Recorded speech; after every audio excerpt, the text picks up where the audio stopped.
Benvenuti violinisti. So today we are going to do Ode To Joy version 1, because you know we have always various versions in the academy. So are you ready for it? Okay, sei pronto? Are you ready?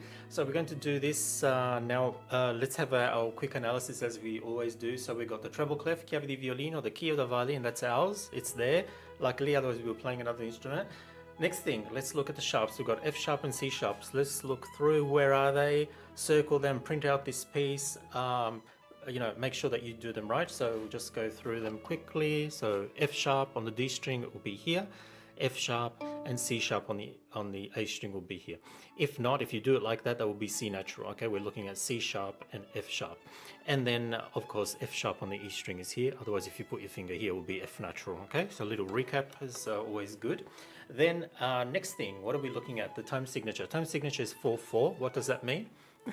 I'll keep repeating this until you learn it. So have you got the answer? Say it aloud. Okay. 4/4, 4/4. What does that mean? 4 crotchets in every bar. 4 crotchets in every bar. Do we have quavers? Let's have a quick look. Yes, there's one already at the end of the first line, so we've got a quaver.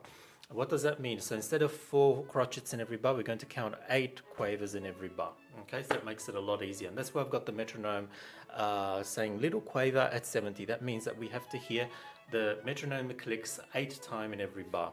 Okay, we have no repeats as far as I can see in this piece. And try to use lots of bow, have beautiful sound, and enjoy. Okay, let's go for it.